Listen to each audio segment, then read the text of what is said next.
Assalamualaikum warahmatullahi wabarakatuh.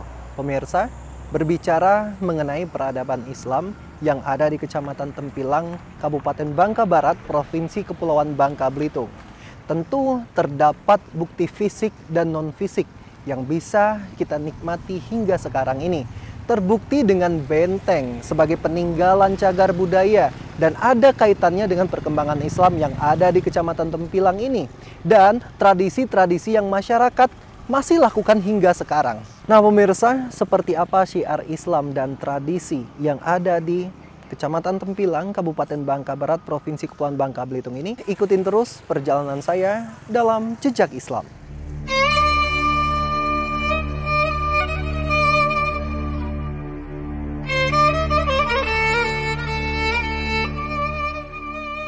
Perkembangan Islam di Pulau Bangka tidak terlepas dari pengaruh kuat para saudagar Muslim yang pernah singgah di berbagai pelabuhan dagang di Pulau Bangka. Selain itu, kejayaan Kesultanan Palembang Darussalam yang pernah menguasai Kepulauan Bangka Belitung menjadi wilayahnya. Salah satu wilayah penting dalam perkembangan Islam di Bangka adalah Tempilang. Saat ini Tempilang merupakan suatu kecamatan yang terletak di Kabupaten Bangka Barat. Tempilang berjarak kurang lebih 110 km dari Kota Muntok, Kabupaten Bangka Barat, atau 70 km dari Kota Pangkal Pinang. Tempilang dahulu merupakan daerah penghasil timah dan lada terbaik di Bangka. Letaknya yang strategis di pesisir yang menghadap langsung ke Selat Bangka memudahkan kegiatan pengiriman hasil bumi untuk didistribusikan ke Palembang ataupun kota-kota besar lainnya di Nusantara. Letaknya yang strategis inilah yang menjadi daya tarik pedagang Muslim maupun pedagang Eropa untuk singgah berdagang di Tempilang. Sekarang masyarakat Tempilang lebih mengandalkan hasil laut, pertanian, dan perkebunan, serta hasil sarang burung walet sebagai mata pencarian utama.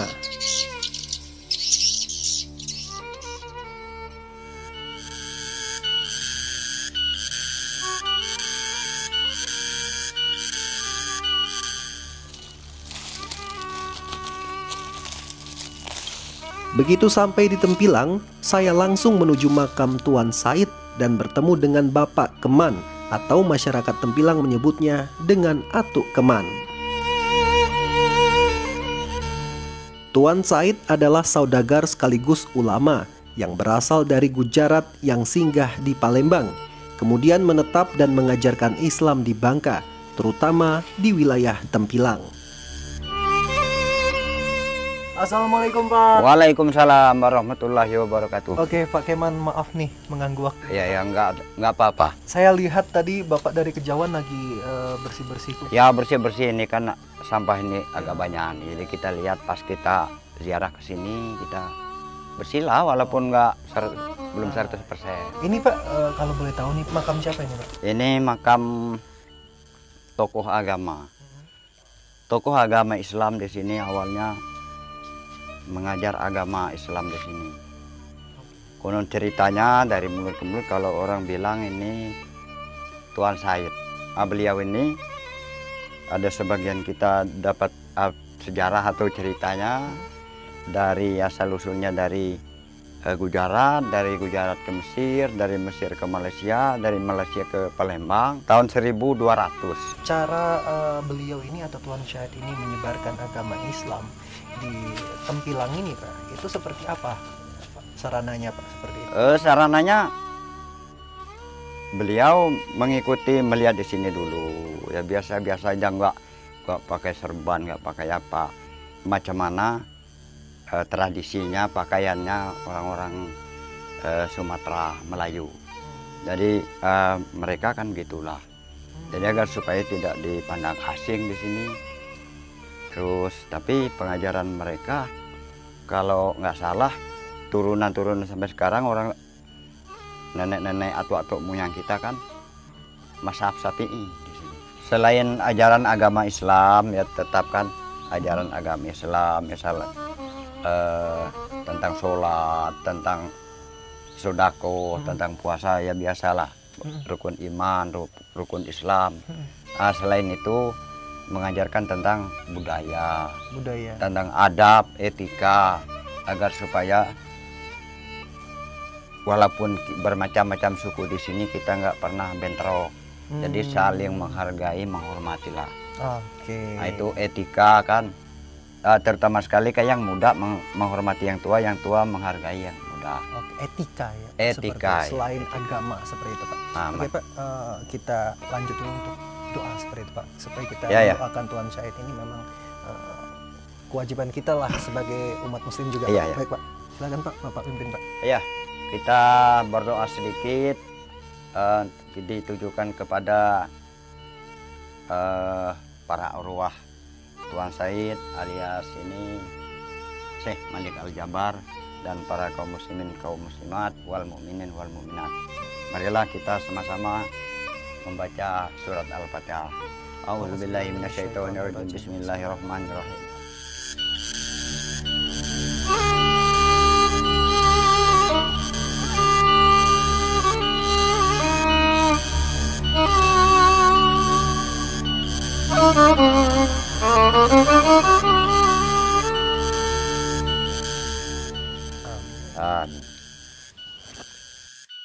Pak, setelah ini kita mau kemana Pak? Setelah ini kita akan ke situs Benteng Kota.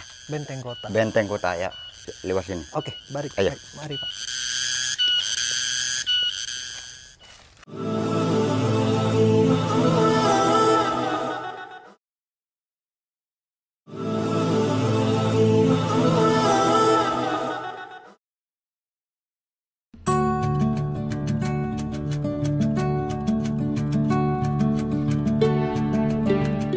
Setelah mengunjungi makam Tuan Syahid, saya diajak Atuk Keman menuju Benteng Kota Tempilang. Benteng Kota Tempilang merupakan peninggalan bersejarah yang ada di Bangka Belitung dan menjadi saksi kejayaan perdagangan timah dan lada di abad 18.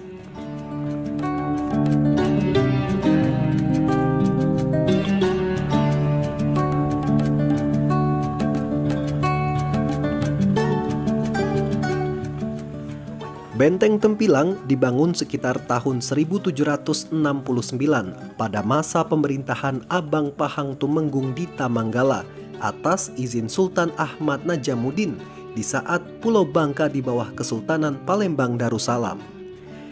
Benteng Kota Tempilang terdiri dari dua bagian, yaitu bangunan utama dan bangunan benteng. Bangunan utama terdapat di bagian dalam benteng yang terbagi menjadi 3 bagian. Diperkirakan digunakan untuk gudang penyimpanan dan rumah kepala benteng. Sedangkan bagian bangunan benteng memiliki fungsi sebagai tembok benteng serta 2 buah bastion. Sudut benteng yang berfungsi sebagai pengawas atau pertahanan. Bangunan benteng terbuat dari bahan campuran pasir, batu karang, tanah liat serta kapur. Kita kan sudah berada di Benteng Kota Tempilang ya Pak ya. Nah, ini sejarah benteng ini gimana ini Pak? Kapan pertama kali dibentuk atau beroperasinya kapan? Iya. Dibentuknya awal pendiriannya kan ada ini dulu perundingan kesepakatan antara orang Portugis, orang Belanda sama orang Cina terus Melayu. Karena di sini di bawah Kesultanan Palembang. Jadi proses-proses tuh selama 10 tahun tuh baru berdiri sini. Lalu ngambil bahan dari sana sini kan, diri. Jadi tujuannya untuk menyimpan biji-biji timah yang digali oleh orang-orang Cina. Pada waktu itu kan orang Cina kerja paksa atau kerja rudi seperti kita orang Indonesia juga. Nah itu kan memang operasinya benteng ini kan untuk sebagai tempat penyimpanan atau gudang timah seperti itu. Tempat penyimpanan mungkin ini ada lokal-lokal ini kan ada yang gudangnya, ada dapurnya mungkin. Situ juga ada bekas ponok-ponok itu kan. Mungkin di sini ada penjaga Belanda, ada penjaga Kesultanan mungkin ya kerja sama. Sudah tuh disimpan di sini, bawa pakai kapal laut di sini. Laut dulunya depan, di situ pantai. Dekat dengan laut. Dekat dengan laut tuh. orang yang bekerja di benteng ini bisa dikatakan orang Melayu ya Pak ya? Yang memang rata-rata beragama Islam seperti itu ya Pak? Iya ya, rata-rata orang Melayu walaupun banyak sukunya. Ya suku Jawa, suku Madura, ada Palembangnya, ada Makassarnya, cuma sudah Melayu semua, suku Melayu. Oke. Karena Sumatera kan. Baik Pak, kita sambil jalan Pak, kita lihat-lihat suasana benteng. Nah, untuk luasan benteng ini kira-kira berapa ini Pak? Luasan ini kalau luasan intinya 50 meter kali 100 meter persegi. Jadi setengah hektar kurang lebih ya. Ini kan oleh alam, ada juga oleh manusia, karena sebelum dirawat mereka tuh bebas nanam apa saja di sini, dibikin kebun lada, kebun pisang. Jadi waktu penebangan kayu besar-besar dalam sini kan ada getaran, maka ini pecah semua ini. Katanya kan memang di benteng ini ada terjadi peristiwa penyerangan itu Pak. Pada beberapa tahun yang lalu itu, bisa diceritakan itu Pak? Iya ya. Penyerangan itu pertama di sini kan gudang. Sudah tuh si Belanda tuh, nanti kamu jadi taikong sini kan, dijanji. Kami mau nyeberang dulu. Tak berapa lama, rupanya kembali ke sini karena di sini kan nggak siap karena baik-baik. Tadinya baik-baik. Sekali datang tuh banyak, rupanya ngambil suku-suku dari pulau-pulau lain. Misalnya Sulawesi, ada orang Buton, ada orang Palembang, Medan. Sampai sini dibunuhlah.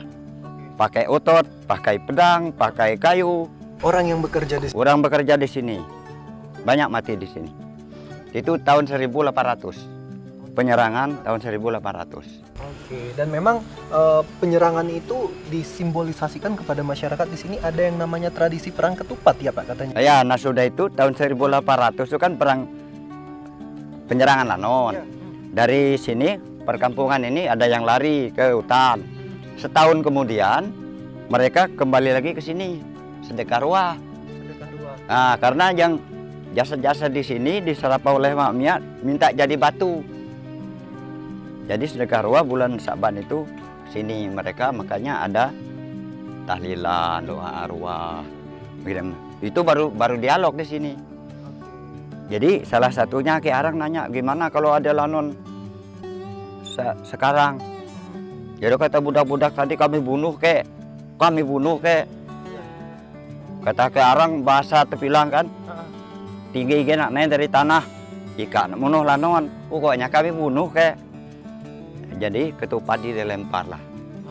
Salah satu. Jadi dari susah timbul hilang susah. Karena lucunya mungkin. Nah, kalau untuk lokasi perang ketupat ini di mana ini, Pak? Lokasi perang ketupat pertama di sini. Oke. Kedua di sana. Nah, sekarang di Pasir Kuning. Oke. Boleh, Pak, nanti kita menuju iya, perang ketupat. Silakan nanti kita ke sana.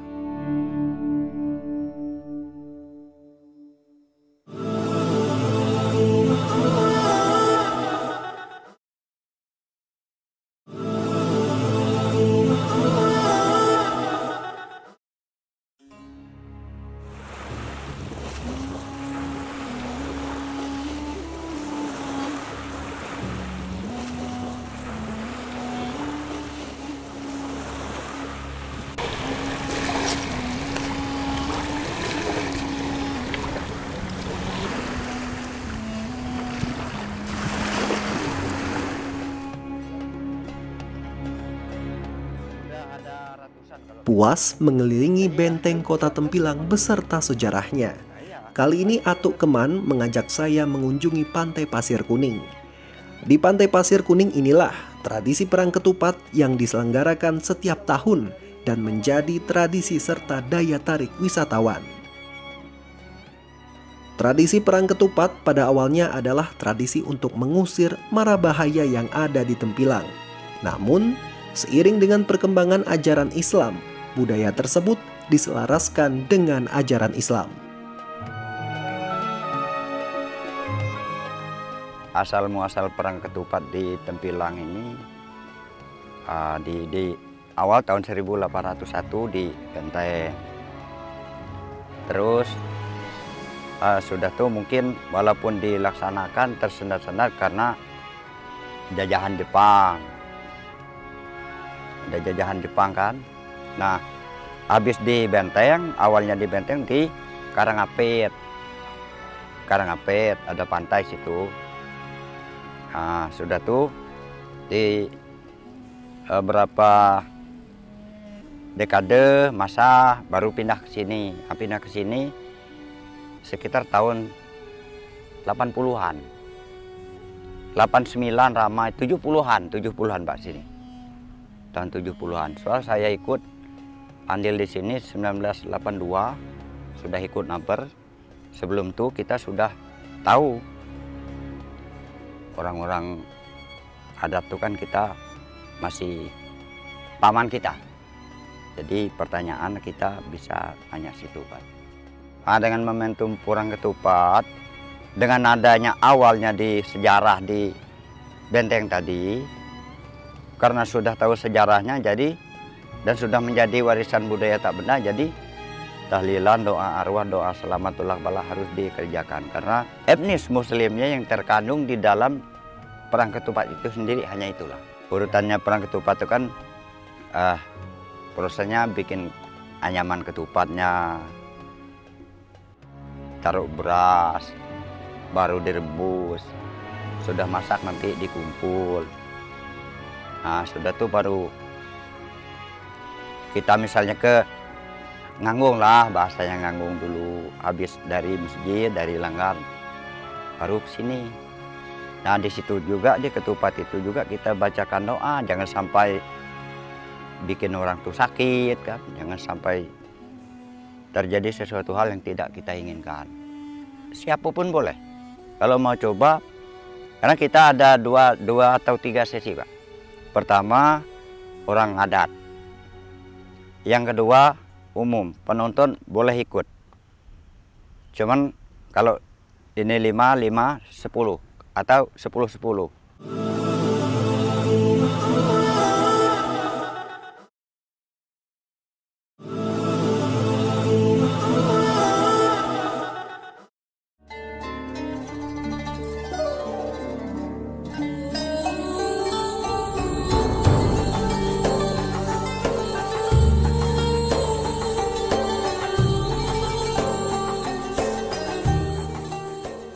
Tujuan terakhir saya di Tempilang adalah Masjid Jami Tempilang. Masjid yang diperkirakan berdiri tahun 1905 menjadi saksi perkembangan dan syiar Islam khususnya di Kecamatan Tempilang. Bangunan Masjid Jami Tempilang saat ini adalah bangunan baru, hasil pengembangan di tahun 2012.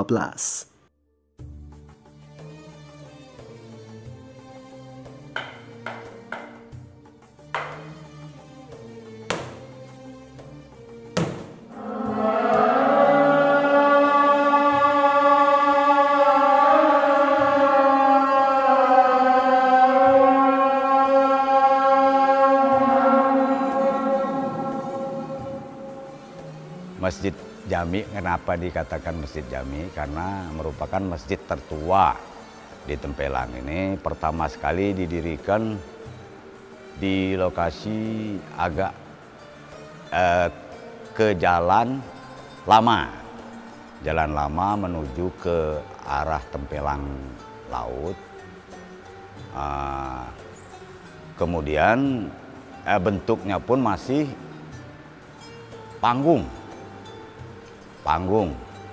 hanya kolam untuk sholat, untuk wudhunya aja yang pakai beton. Nah, sesuai punya runding dengan pemuka masyarakat, kemudian tokoh-tokoh agama, lalu dari pemerintah, maka masjid yang berada di pinggir jalan tadi sangat baik apabila dipindahkan jauh dari lalu lintas yang ramai tadi, sehingga membuat atau menjadikan usuk para jemaah yang sedang melaksanakan ibadah di masjid tersebut, sehingga terjadilah terbentuklah ataupun terbuahlah hasil Masjid Jami yang sekarang ini. Kebetulan proklamator kita pada waktu itu diasingkan oleh penjajah di Pulau Bangka, tepatnya di kota Muntok, punya kesempatan datang ke daerah Tempelang, datang ke kampung Tempelang pada waktu itu, dan beliau sempat sholat zuhur kalau tidak salah, sholat zuhur di masjid yang pertama, kira-kira tahun 1942 gitu. Kalau untuk syiar agama Islam di Masjid Jami kita ini, kita memang merayakan tiap-tiap tahun baru ataupun tanggal-tanggal perayaan Islam, misalnya 1 Muharram, 10 Muharram, kemudian 27 Rajab, dan lain-lain itu untuk istilahnya nganggung ke masjid. Perayaannya dilaksanakan pada Ba'da Isya. Untuk tradisi perang ketupat atau sedekah ruah di Tempelang, memang Masjid Jami adalah kunjungan utama dari para pejabat yang datang menghadiri pesta adat itu. Di acara kita, begitu pejabat itu datang, semuanya kumpul di Masjid Jami. Acara sambutan tunggal dari tuan rumah, yaitu Kecamatan Tempelang, kemudian doa bersama dan makan bersama. Selesai acara makan bersama, baru seluruhnya pejabat maupun seluruh anggota yang ada di Tempelang, ya, anggota panitia maksud kita, itu semuanya baru ke Pasir Kuning, baru acara adat perang ketupat. Utamanya di Masjid Jami memang.